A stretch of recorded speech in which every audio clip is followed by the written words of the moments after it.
तिमी अखण्ड भारतको कुरा गर्छौ, नक्कली कुरा हो त्यो। यथार्थ भएको कुरा त ग्रेटर नेपाल हो, अखण्ड नेपाल हो, विशाल नेपाल हो।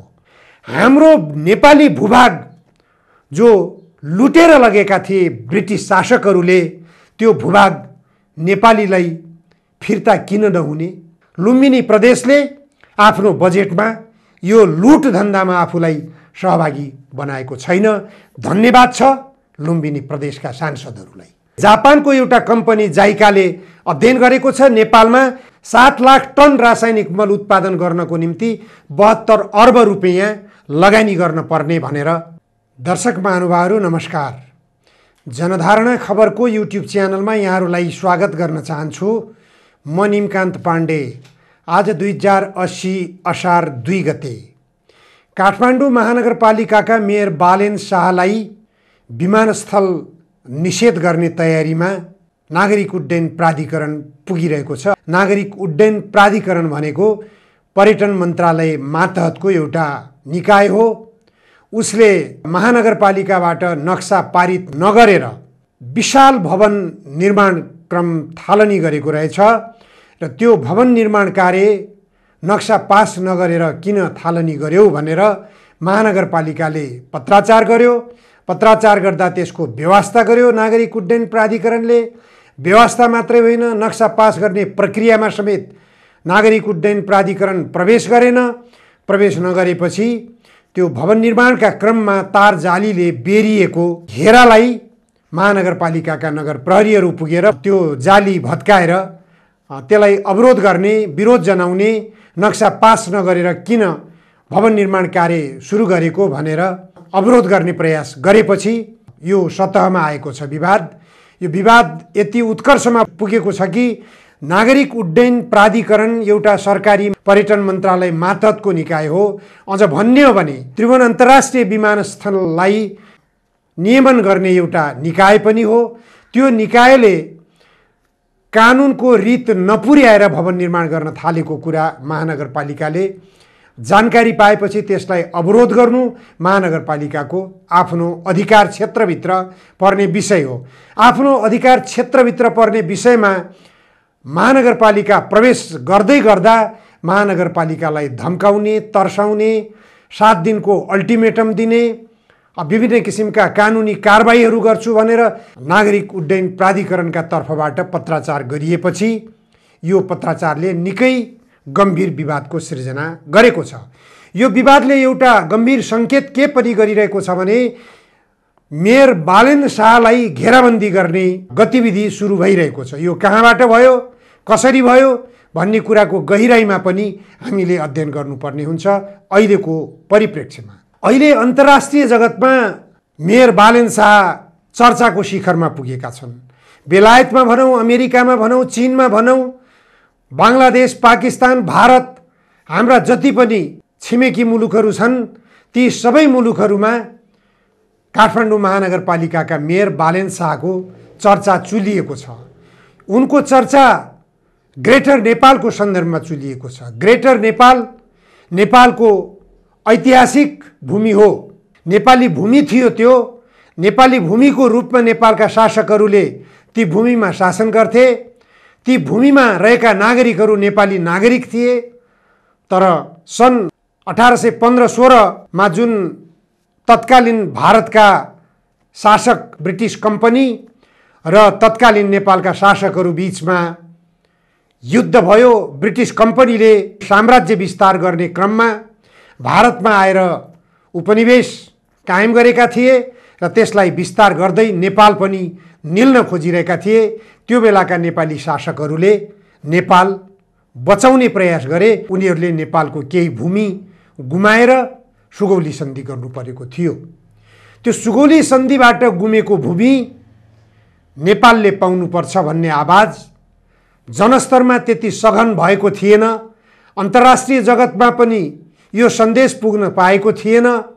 जब भारतले अखण्ड भारतको नक्सा आफ्नो संसद भवनमा सजाएर राख्यो, त्यो राखिसकेपछि यतातिर प्रतिक्रिया स्वरूप त्यसको टिट फर ट्याट जस्तालाई त्यस्तैको जवाबको शैलीमा काठमाडौँ महानगरपालिकाका मेयरले एउटा नेपाली नागरिक हुनुको हैसियतबाट ग्रेटर नेपालको नक्सा आफ्नो कार्यकक्षमा सजाएर भारत भ्रमणको बाटो लाग्नुभएको देखिन्छ। भारत भ्रमणतर्फ गइसकेपछि मेयर बालेनको विरुद्धमा चर्चाहरू पनि भए। मेयर बालेनले ग्रेटर नेपालको नक्सा यहाँ राखेर भारतमा किन भ्रमणमा गए त, यो प्रश्न उठ्यो। यो प्रश्नको जवाब मेयर बालेन शाहबाट आउला कुनै दिन।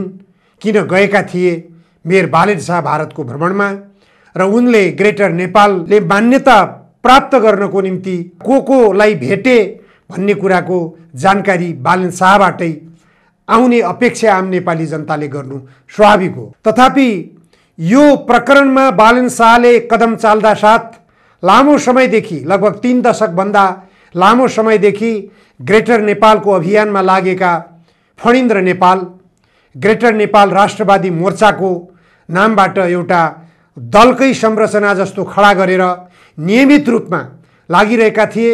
उनले चीनमा गएर चीन सरकारलाई पनि ग्रेटर नेपालको नक्सा बुझाएका छन्। संयुक्त राष्ट्रसङ्घमा पनि पुगेर ग्रेटर नेपालको सम्बन्धमा आफ्ना कुराहरू राखेका छन्, नेपालको हितका कुराहरू राखेका छन्, तर सुनवाई कतै भएको छैन। चर्चामा नआएको र अत्यन्त गुमनाममा रहेको ग्रेटर नेपालको आन्दोलन फणिन्द्र नेपालको 12-15 जनाको समूहले भारतीय दूतावासमा गएर पटक पटक विरोध प्रदर्शन गर्ने र नेपाल प्रहरीले उनीहरूलाई पक्राउ गर्ने, पक्राउ गरेर केही दिनसम्म बेपत्ता गराउने र उनीहरूलाई यातना दिने, उनीहरूलाई तर्साउने, धम्काउने, यसै गरिकन ग्रेटर नेपालको अभियानलाई कमजोर बनाउने काम गरिएको थियो। तर अहिले मेयर बालेन शाहले ग्रेटर नेपालको नक्सा आफ्नो कार्यकक्षमा राख्दा मात्रै अन्तर्राष्ट्रियकरण भयो। यो मुद्दा अन्तर्राष्ट्रियकरण हुने मात्र होइन, छिमेकी देश भारत जसले नेपाली भूमि कब्जामा लिएको छ, त्यही छिमेकी देश भारत र नेपालका शासकहरू बीच सन् 1950 मा शान्ति तथा मैत्री सन्धि भयो। त्यो शान्ति तथा मैत्री सन्धिको धारा 8 मा योभन्दा अगाडि भएका सन्धि सम्झौताहरू अथवा भारत सरकारको तर्फबाट ब्रिटिस कम्पनीले गरेको प्रतिनिधित्व र नेपाल सरकारका बीचमा भएको सन्धि सम्झौताहरू, यस अघिका सनद पत्रहरू सबै आजका मितिदेखि खारेज भएको ठहर्ने छ भनेर लेखिएको छ। त्यो लेखिएको सन्दर्भलाई कार्यान्वयन गर्नेतर्फ नेपालका राजनीतिक दलका नेताहरू कसैले पनि हिम्मत नगरिरहेको अवस्थामा यो विषयलाई गम्भीरतापूर्वक उठाउनै पर्ने बाध्यात्मक परिस्थितिको सृजना यदि कसैले गराएको छ भने त्यो अहिलेको अवस्थामा मेयर बालेन शाहले गराए। उनले केही पनि गरेनन्, भारतलाई जवाफ मात्रै दिए। तिमी अखण्ड भारतको कुरा गर्छौ, नक्कली कुरा हो त्यो, यथार्थ भएको कुरा त ग्रेटर नेपाल हो, अखण्ड नेपाल हो, विशाल नेपाल हो। यो तथ्यमा आऊ, यो तथ्यमा आएर संवाद गर, तथ्यमा आधारित संवादको आधारमा निष्कर्षमा जाऊ।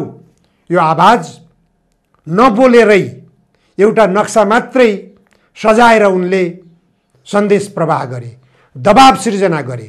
भारत सरकारलाई पनि दबाब दिए, भारतको तर्फबाट तत्कालीन ब्रिटिस कम्पनी सरकारलाई दबाब दिए। सारा बेलायतभरि ग्रेटर नेपालको अहिले चर्चा छ। यो चर्चाको निम्ति मेयर बालेन शाह विशेष धन्यवादका पात्र मान्नु पर्दछ।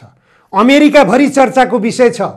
एमसीसी सम्झौता नेपालमा संसदबाट पारित गराइसकेपछि त्यसलाई कार्यान्वयनको निम्ति कृत सङ्कल्पित भएर लागिरहेका अमेरिकी शासकहरूका सामु पनि के हो त ग्रेटर नेपाल भन्ने विषयले गम्भीर सन्देश दिएको छ। अमेरिकामा बस्ने नेपालीहरू, बेलायतमा बस्ने नेपालीहरू लगायत संसारका विभिन्न मुलुकहरूमा बस्ने 80 लाखभन्दा बढी सङ्ख्यामा रहेका नेपालीहरू जसले यो ग्रेटर नेपालको तथ्य के हो, यसको वस्तुगत अवस्था के हो, यसको वास्तविक विषयवस्तु के हो भन्ने बारेमा अहिले अध्ययन गर्ने मौका पाएका छन्, जान्ने मौका पाएका छन्, बुझ्ने मौका पाएका छन् र नेपालका देशभक्त नागरिकहरूमा पनि एउटा देशभक्ति भावनाको सन्देश प्रवाह भएको छ। त्यो सन्देशले नेपाली जनतामा एउटा जागरण ल्याएको छ। नेपाली जमिन नेपाली भूभाग त यसरी भारतले आफ्नो कब्जामा लिएर राखेको पो रहेछ त। ग्रेटर नेपाल यति ठुलो भूभाग नेपालकै पो रहेछ त। ब्रिटिस शासकहरूले जबरजस्ती लुटेर भारतीय शासकहरूलाई नेपाली भूमि दिएर पो गएका रहेछन् त। यसमा त ब्रिटिस शासकहरूको पनि गल्ती हो। भारत स्वतन्त्र भयो, हामी कहिल्यै पनि कसैको पनि उपनिवेश भएनौँ भनेर गर्व गर्ने गर्छन् हाम्रा यहाँका राजनीतिक दलका नेताहरूले। जहिले पनि उनीहरूको भाषणका क्रममा यो गर्विलो अभिव्यक्ति आउने गर्दछ। तर हाम्रो जमिनै अहिलेसम्म उपनिवेश भइरहेको छ। ब्रिटिस कम्पनीले लुटेर लगेको रहेछ हाम्रो जमिन। उपनिवेश बनाउने मात्र होइन, बलात्कारै गरेको रहेछ हाम्रो नेपाललाई भन्ने कुरा आज आम नेपाली जनताले जान्न पाएका छन्, बुझ्न पाएका छन्। त्यो लुटेर लगेको भूभाग आफूले उपनिवेश कायम गरेको भारतलाई स्वतन्त्र छोडेर जाने बेला हाम्रो नेपाली भूभाग जो लुटेर लगेका थिए ब्रिटिस शासकहरूले, त्यो भूभाग नेपालीलाई फिर्ता किन नहुने, नेपालीलाई फिर्ता हुनुपर्ने हो कि होइन, यो गम्भीर ढङ्गले नेपालका राजनीतिक दलका नेताहरूले छलफल गर्ने कि नगर्ने। प्रत्येक पार्टीका आफ्ना आन्तरिक छलफलका विषय बनाउनुहोस्। प्रत्येक पार्टीले यो विषयमा एउटा निष्कर्ष लिनुहोस्।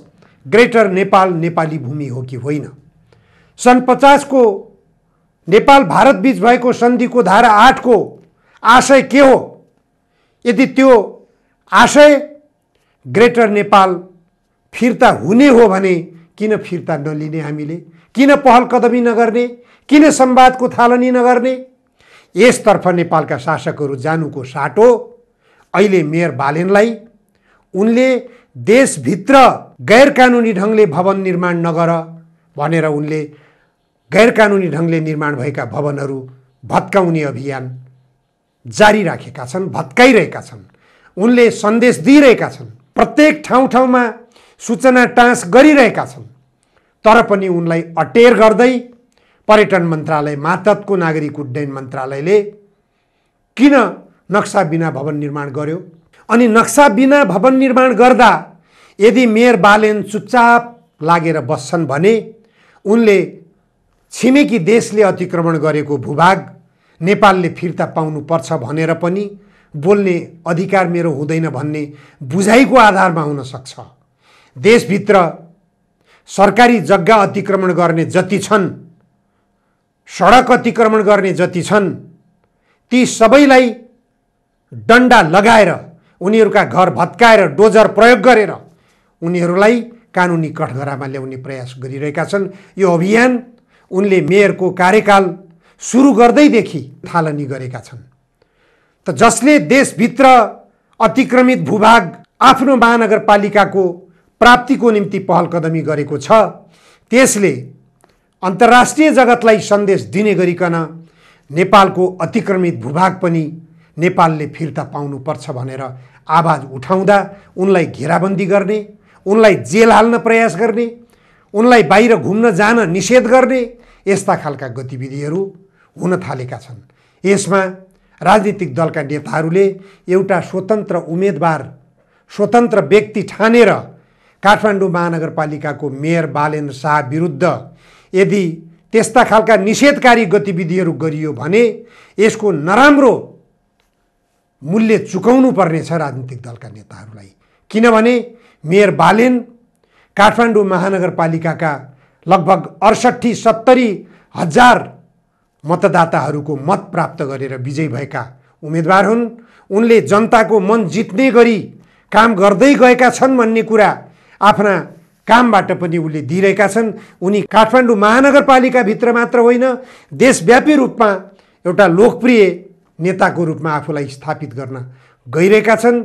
उनको लोकप्रियतासँग जलन भएर उनको लोकप्रियतालाई कमजोर गर्ने मानसिकताका साथ निषेध गर्न खोजियो भने राजनीतिक दलका नेताहरू स्वयं निषेध बन्नुपर्ने अवस्थाको सिर्जना नहोला भन्न सकिँदैन। आगामी आउने निर्वाचनसम्म राजनीतिक दलका नेताहरूले जनताको मत प्राप्त गर्ने र स्वतन्त्र उम्मेदवारहरू जति पनि विजयी भएर आएका छन् जनताको अभिमत पाएका छन् उनीहरूलाई यदि कमजोर बनाउनु छ, उनीहरूलाई उछिनेर आफू अगाडि बढ्नु छ भने जनताको भावनालाई जितेर अगाडि बढ्ने प्रयास गर्न जरुरी छ। त्यसको निम्ति जनताको चाहनालाई सम्बोधन गर्नुपर्छ, जनताको भावनालाई सम्बोधन गर्नुपर्छ। जनताको चाहना के हो? अहिले संघीय संसदका सांसदहरू र प्रदेश सभाका सांसदहरू समेत गरेर लगभग 17 अरब रुपियाँ भागबण्डा गर्ने सहमति बनेको छ। 6वटा प्रदेशमा पनि संघीय संसदमा जस्तै 5-5 करोडको दरले जसरी संघीय संसदमा सांसदहरूलाई भागबण्डा गरिएको छ, राज्यको ढुकुटीबाट ढुकुटी लुटाउने काम गरिएको छ, यसको सिको यो देशका 7वटा प्रदेशहरू मध्येमा 6वटा प्रदेशले पनि त्यही सिको गरेका छन्। 8 अर्ब भन्दा बढी संघीय संसदमा सांसदहरूलाई बाँड्ने नीति बनाइएको छ भने प्रदेश संसदका 6वटा प्रदेशमा पनि 8 अर्ब प्लस केही रकम सांसदहरूलाई बाँड्ने नीति बनाइएको छ, रकम बजेट विनियोजन गरिएको छ। यसरी यो लुट खसोटको धन्दामा नलाग्ने एउटा मात्रै प्रदेश छ, त्यो प्रदेश हो 5 नम्बर प्रदेश, जो लुम्बिनी प्रदेशको रूपमा चिनिन्छ।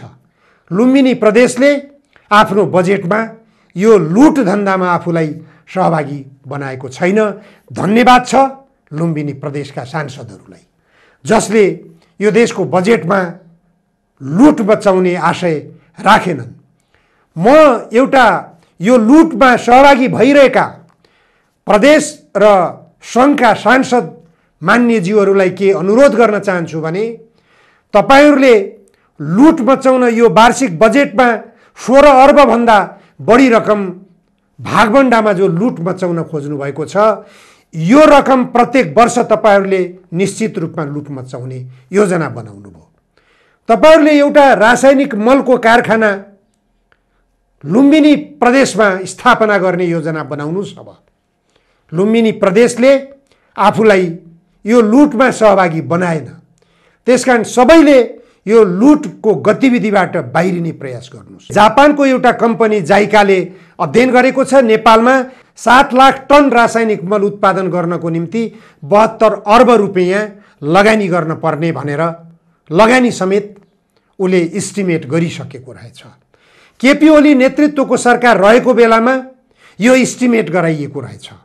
यो इस्टिमेटलाई कार्यान्वयन गर्नेतर्फ यदि सांसदहरूले सोच बनाउने हो भने, नेपाली जनतालाई राहत दिलाउन प्रयास गर्ने हो भने, नेपालमा कृषि उत्पादनमा वृद्धि गर्ने सोचाइ बनाउने हो भने, नेपाललाई कृषिमा आत्मनिर्भर बनाउन प्रयास गर्ने हो भने, नेपाललाई आत्मनिर्भर अर्थतन्त्रको रूपमा पनि विकसित गराउन सकिन्छ र नेपालमा रोजगारी सृजना गर्न पनि सकिन्छ। वैदेशिक रोजगारीमा गएका नेपाली युवाहरूलाई देशभित्र कृषि उत्पादनमा सहभागी गराउन आकर्षण पनि गर्न सकिन्छ। त्यसरी जान सकियो भने यो देशले समृद्धिको बाटो पनि समात्न सक्नेछ। देशले समृद्धिको बाटो समात्न थाल्यो भने देशमा समाजवाद लागू गर्न कुनै कठिनाइ हुने छैन। यसतर्फ जनप्रतिनिधिको हैसियतमा संसदमा पुगिसकेका माननीय सांसदहरूले गम्भीरतापूर्वक मन्थन गर्नुस्, लुट खसोटबाट आफूलाई बाहिर राख्नुस्, यो खर्चिलो चुनावी प्रक्रियाबाट मुक्ति पाउने कसरी हो त्यसतर्फ नीति नियम बनाउनुस्, स्थिति बसाल्नुस्, संसदमा विधि निर्माण गर्नुस्, संसदलाई लुटको अखाडा नबनाउनुस्, जनताका आवश्यकताहरूलाई सम्बोधन गर्ने, देशको राष्ट्रिय स्वाधीनतालाई कसरी शिर ठाडो गराउन सकिन्छ यसतर्फ चिन्तनशील बन्नुस् र देशको समृद्धिको बाटोतर्फ अगाडि बढ्नुस्। हस्, आजलाई यति मात्र। धन्यवाद, नमस्कार।